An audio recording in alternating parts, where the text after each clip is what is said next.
Hey there, sports fans. This is AsiansUnite bringing you Monday Night Football, Week 13.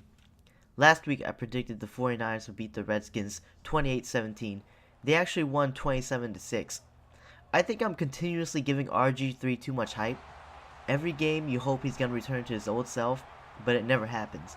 Compound that with the fact that his team just isn't that good. Makes for a bad combination. Statistically speaking, both teams were fairly even.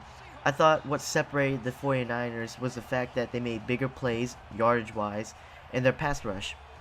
Aldon Smith, Justin Smith, and Ahmad Brooks were constantly in RG3's face. The Skins' O-line just couldn't hold up. Colin Kaepernick had a very efficient game, throwing for 235 yards, 3 touchdowns, and no turnovers. This week, we have a matchup for NFC supremacy. We have the 9-2 New Orleans Saints visiting the 10-1 Seattle Seahawks. This game has to be a game of the week. So much is on the line, the number 1 seed and home field advantage. I think both teams need home field advantage to make a Super Bowl run. In the Russell Wilson era, the Seahawks are undefeated at home, a nice 13-0. Surprisingly though, the Saints have the best regular season road record since 2009 at 24-13. But don't let that fool you. The Saints were built for the dome. They were built for the inside and are just not the same team outside in the elements. Wilson is backing a strong rookie season with an equally strong sophomore year. He's 1 touchdown pass away from being one of 4 people to throw for 20 touchdowns in their first 2 seasons. And now he has a chance to go up against one of his idols in Drew Brees. Not only are they similar in stature, but I think Wilson takes a lot from Brees' game. The one most important thing being leadership. You hear from the locker room and media, you can even see it on the field. Wilson is a born leader. He takes command of his team and is never selfish. He's a student of the game and is constantly trying to improve.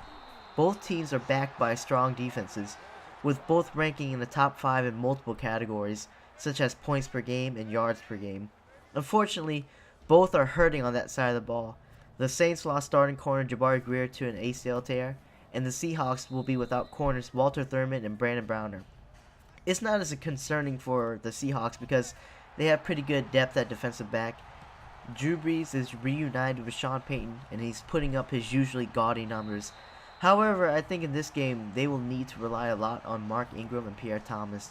The Seattle D is full of ball hawks, and the Saints will need a competent running game to stay honest. I'm interested to see how Seattle matches up with Jimmy Graham. Seattle has struggled at times against tight ends like Vernon Davis and Tony Gonzalez, and it's possible that Richard Sherman might end up shadowing Graham a lot if his teammates struggle to cover him. In the end, I think the difference will be turnovers and pass rush. Seattle is plus 11 turnover differential, while the Saints are just plus 4. Drew Brees needs to take care of the ball. He has a tendency to be a gunslinger and attempt difficult passes when the Saints are down. Seattle's offensive line has gotten Wilson sacked 29 times, and the Saints lead the league in sacks. I think the Saints will pull the upset and win 31-28. I think the Saints will give up some huge plays, but in the end, Brees will find a way to win late. I hope you enjoyed my prediction and analysis, and as always, stay classy.